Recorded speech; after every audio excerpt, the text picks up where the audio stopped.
And welcome to Clear Picture Financial with Jason Noble of Prime Capital Investment Advisors right here in Charleston. Jason, looking good there. How are you today? Good seeing you today. As always, Jackie, looking great. Thank you. Great to see you. And can we mention here that you have been awarded Advisor Hub's 2023 Top 5 Advisors to Watch of 100 advisors. You're in the top 5. Yeah. And you're the only one from South Carolina. So besides all the things that qualify you to do this job, that's really a fun nod in your direction. So congratulations on that. Thank you so much. Yeah, I think that's wonderful. We were thinking on today's show we could talk about the do's and the don'ts because people are standing right there on the precipice of their retirement. There's some things that they should really be watching out for. And there's some things that they probably need to do for sure. How about this one? Do know how much income you're going to need from your investments, right? And when you're going to need it.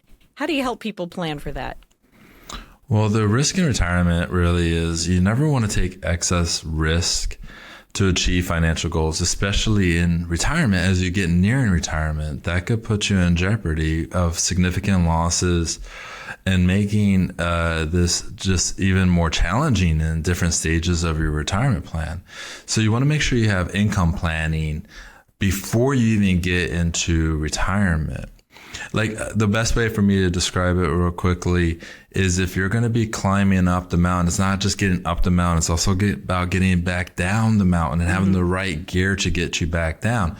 So if you look at retirement planning, you got to have the right gear to go all the way through your retirement to provide you those income sources. So look at those income sources, see if you have any shortfalls, and making sure that you put in some approaches.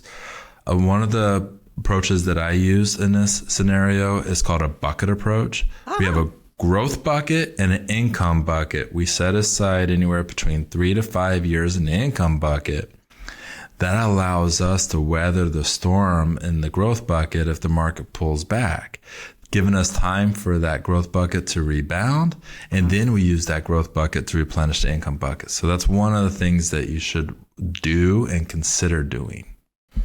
What about tuning out the noise? You do want to tune out the noise for your retirement planning because, you know, people are getting information from left, right, and center, aren't they? Oh, yeah. Experts galore. Oh, my goodness. Yeah. Retirement like Dr. planning. Google and Or just their coworkers, their neighbors, their friends, their cousins, second time removed. I mean, it's funny. The closer you get to retirement, the louder the chatter. Yeah. Investment strategy, Social Security timing, Medicare planning. It's a cacophony. it is. Right. Hey, that was the word of the day. So I'm proud. Yeah, exactly.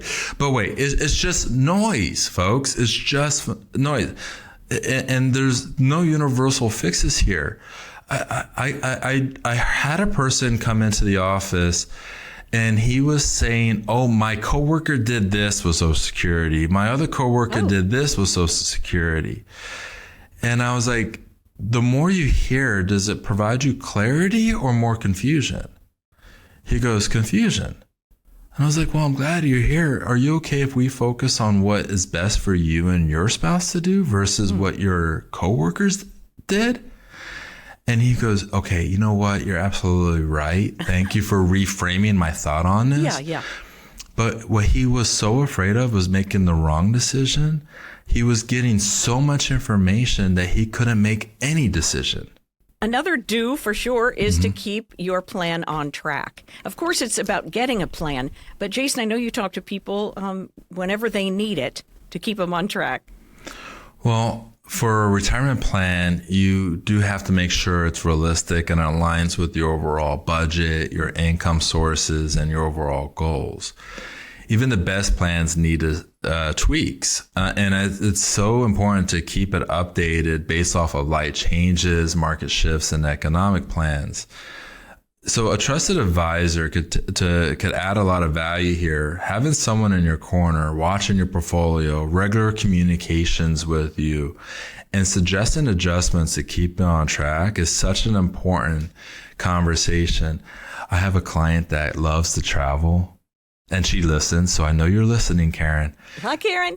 But she does like her jewelry when she travels. She likes to get jewelry from across the world. That's her hobby. It's her thing that she loves to do. And I said, okay, so when you go to South Africa next year, are you okay if we put a budget towards the jewelry? And she was like, you know what, Jason, I would like that very much. But I asked the question because what if she said no, right, Jackie? Then I probably would have pulled back a little bit. But I leaned in and I said, would you be okay if we do this? She goes, yes. And so we came to a budget.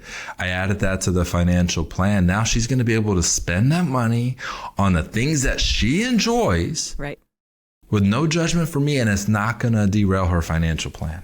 I think that that's a valid point. And you're very tactful, I must say. From knowing you these months, you're very tactful, not just with me, but I'm sure with your clients, just as you mentioned. How about the don'ts? Let's not ignore inflation. Don't ignore inflation. Yeah, it's not always obvious like it was last year and what we are seeing this year, but it quietly erodes retirement savings over time. And, you look at inflation, normalize inflation, it cuts the purchasing power in half over a 20-year period of time.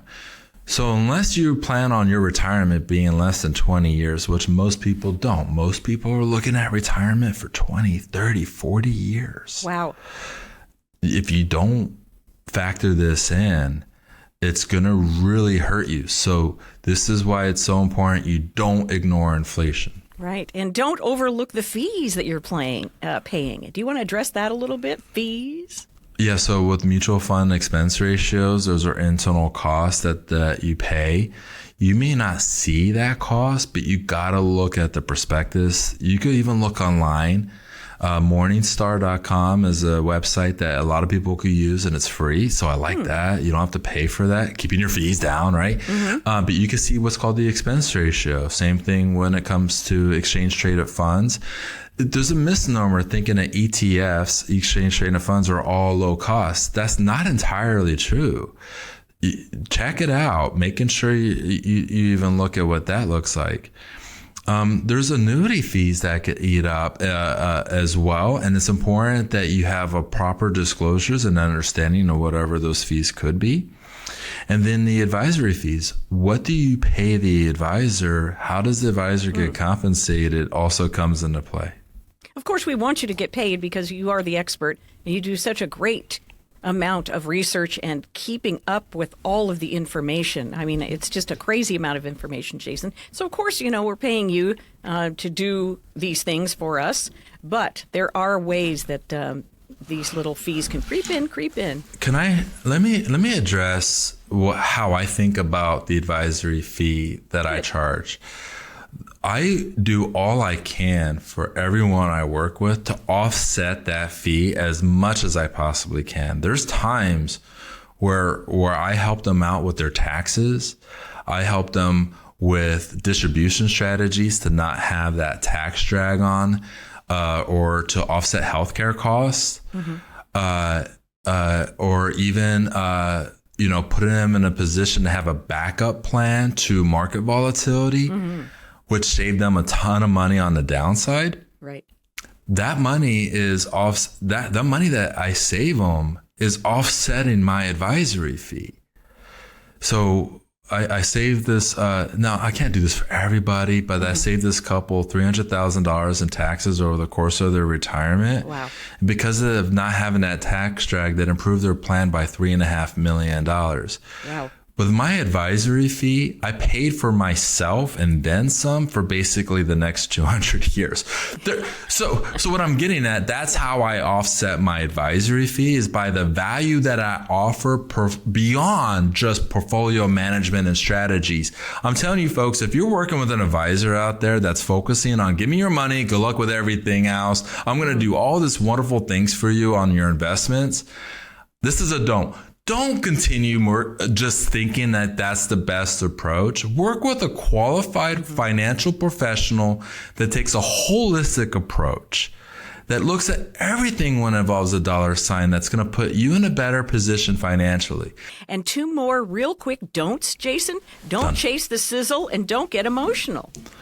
It's easy to chase the sizzle because everybody goes back to all your friends and coworkers. They want to come at the sizzle. Mm-hmm. Don't do it. And the reason why is because you're ignoring what is the overall risk profile.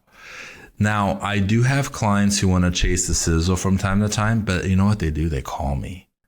Okay. And we go, okay, if you want to chase that sizzle, we could use this percentage of your portfolio. And if it doubles, wonderful. If it goes to 0, you're not hurt. And then now they're making a more prudent decision. Right. So here's your $200, what you're saying? It depends on how much they have. Sometimes it could be 200, but other times it could be a decent amount of money, like 50,000, but it's not.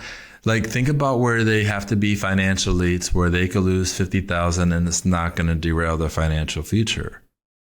But if that 50,000 pops to 200 grand, okay, hey, you know what? Hey, Karen, go and enjoy a little bit more money over in those, right? Go get that sizzle. But if it could hurt you, don't do it. It doesn't make sense to do it financially.